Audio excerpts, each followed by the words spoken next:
তালের হালুয়া আসলে অনেকে বলতে পারেন যে তালের আবার হালুয়া।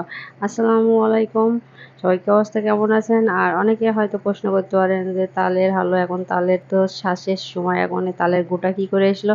আসলে এইগুলো হচ্ছে গত বছরে তালের গোটা ডিপ ফ্রিজে সংরক্ষণ করে রাখা হয়েছিল, সেটাই। আর এই তালের গোটাটা এখন শেষ না করলে আবারও তো তালের সিজন চলে আসছে, যার জন্য এটা তো শেষ করার প্রয়োজন। আর বড়া তো খাওয়া হয়, অনেক কিছুই করা হয়, তবে তালের হালুয়া তো সচরাচর তেমন একটা করা হয় না, যার জন্য আজকে তালের হালুয়া করা হবে। আর প্রথমে তো একটা কড়াইয়ে ঘি দিয়ে নিয়েছি, সামান্য একটু খুব বেশি ঘি দিলে একটা তেল তেলে ভাব হয়ে আসবে। আর তেজপাতা দিয়ে নিয়ে আমি তালটা দিয়ে নেবো, তালের গোটাটা। আর এই পর্যায়ে সুজি দিয়ে নিয়েছি। আর সুজি এবং তাল খুব সুন্দর করে তালের গোটাটা একদম ভালোভাবে মেশাতে হবে, যাতে গুটি গুটি হয়ে না থাকে।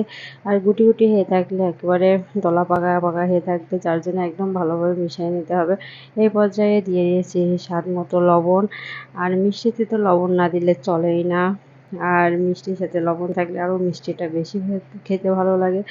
এই পর্যায়ে স্বাদ মতো আখের গুড় বা খেজুরের গুড় যে যার পছন্দ মতো দিয়ে নিতে পারেন। তবে আমি এখানে খেজুরের গুড়ে দিয়েছি, কারণ খেজুরের গুড়ের সিজনটা শীতের সময় যখন ছিল তখন আমি এটা সংরক্ষণ করে রেখেছি খেজুরের গুড়, সেটা এখন দিয়ে নিয়েছি। আর এখানে দুধ ব্যবহার করব, যেহেতু সুজি দেওয়া হয়েছে। আর এই সুজিটা সেদ্ধ হবে, তালের গুঁড়াটাও সেদ্ধ হবে। তালের গুঁড়া থেকে তালের একটা যে সেন্ট থাকে, সেই সেন্টটাও চলে যাবে একদম। তাল তাল সেন্ট থাকবে, তবে একটা কাঁচা কাঁচা সেন্ট।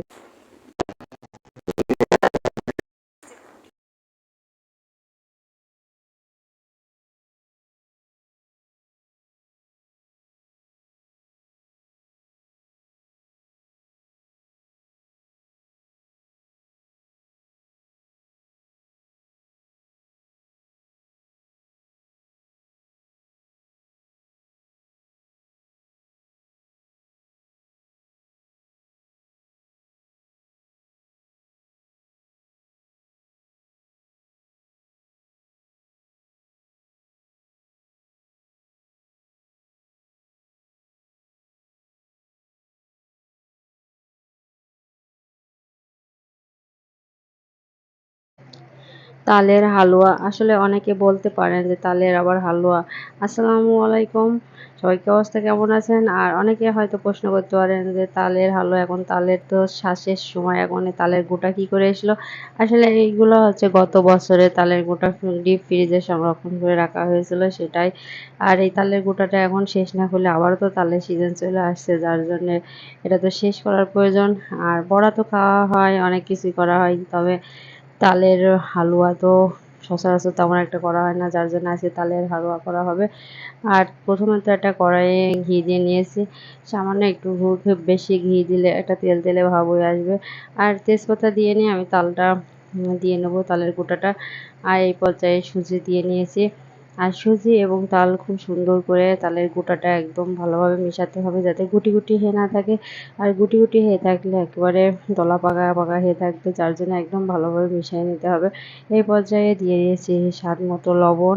আর মিষ্টিতে তো লবণ না দিলে চলেই না। আর মিষ্টির সাথে লবণ থাকলে আরও মিষ্টিটা বেশি খেতে ভালো লাগে। এই পর্যায়ে স্বাদ মতো আখের গুড় বা খেজুরের গুড় যে যার পছন্দ মতো দিয়ে নিতে পারেন। তবে আমি এখানে খেজুরের গুড়ে দিয়েছি, কারণ খেজুরের গুড়ের সিজনটা শীতের সময় যখন ছিল তখন আমি এটা সংরক্ষণ করে রেখেছি খেজুরের গুড়, সেটা এখন দিয়ে নিয়েছি। আর এখানে দুধ ব্যবহার করব, যেহেতু সুজি দেওয়া হয়েছে।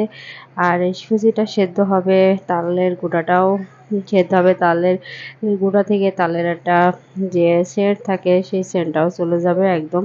তাল তাল সেন্ট থাকবে, তবে একটা কাঁচা কাঁচা সেন্ট।